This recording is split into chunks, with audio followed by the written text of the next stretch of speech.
Shalom, bertemu kembali dalam Efrata Devotion pada hari ini. Kasih karunia adalah pemberian yang cuma-cuma yang diberikan bukan karena kelayakan tetapi karena kasih karunia. Pemberian yang karena kelayakan itu upah. Kita berdosa dan upahnya adalah maut. Tetapi oleh kasih karunia Allah membebaskan dan menyelamatkan kita dari hukuman dosa. Allah menciptakan bumi dan segala isinya, dan pada hari ke-6 Allah menciptakan manusia. Allah melihat segala sesuatu yang dijadikannya itu sungguh amat baik. Manusia bertambah banyak. Alkitab mencatat bumi penuh kekerasan dan telah rusak di hadapan Allah, sehingga Allah menyesal karena telah menjadikan manusia. Di tengah keadaan manusia yang penuh kejahatan dan rusak itu, ada seorang bernama Nuh yang mendapat kasih karunia di mata Tuhan.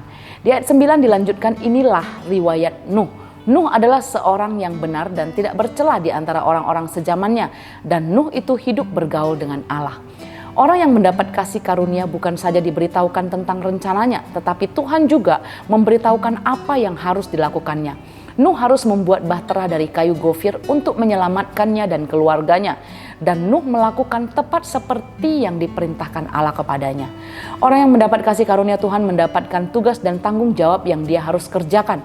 Seperti Nuh membangun bahtera, Maria, ibu Yesus yang mengandung oleh Roh Kudus sebagai orang yang memperoleh kasih karunia di hadapan Allah. Demikian juga kita, sebagai orang yang telah mendapat kasih karunia Allah untuk hidup seperti yang diperintahkan Allah di tengah dunia yang jahat ini. Kita orang percaya juga adalah orang-orang yang mendapat kasih karunia Tuhan. Di tengah dunia yang penuh kejahatan dan rusak, kita disebut sebagai anak-anak Tuhan. Bukan karena kelayakan kita, tapi karena kasih karunia Tuhan semata. Sebagai orang yang mendapat kasih karunia Tuhan memberitahukan kepada Nuh rencananya bahwa Tuhan memutuskan untuk mengakhiri hidup dan memusnahkan segala makhluk di bumi yang penuh kekerasan.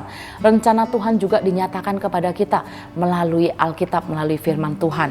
Tapi kasih karunia Tuhan bukan hanya sesuatu yang Tuhan berikan kepada kita, melainkan Tuhan sendiri mendatangi kita, bekerja bagi kita, bahkan di dalam kita. Tuhan yang menguatkan dan menopang kita menjalani semuanya. Dan ini adalah satu paket kasih karunia yang kita butuhkan hari ini menjalani hidup sebagai orang-orang yang mendapat kasih karunia-Nya.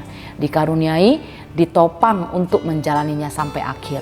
Agar jangan kita menjadi orang-orang yang menyia-nyiakan kasih karunia yang telah dianugerahkannya.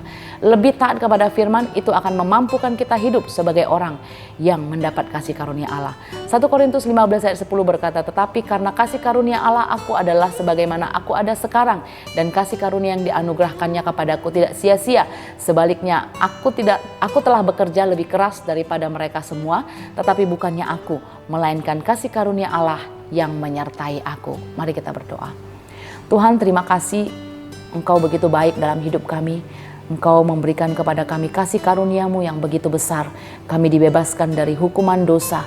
Kau tebus dosa kami, Kau layakkan kami ada di hadapan-Mu. Karena itu mampukanlah kami Tuhan, orang-orang yang sudah menerima kasih karunia Allah, untuk hidup sebagai orang-orang yang benar di hadapan Tuhan. Seperti Nuh mendapat kasih karunia Tuhan, hidup bergaul dengan Tuhan di tengah-tengah dunia yang rusak pada saat itu. Kami juga rindu di tengah-tengah dunia hari ini, kami mau menjadi orang yang berkenan kepada Tuhan, yang hidup bergaul dengan Tuhan, karena kami adalah orang yang mendapat kasih karunia-Mu. Kuatkan dan mampukanlah kami Tuhan untuk tetap setia dan taat akan firman-Mu. Di dalam nama Tuhan Yesus Kristus kami berdoa. Amin.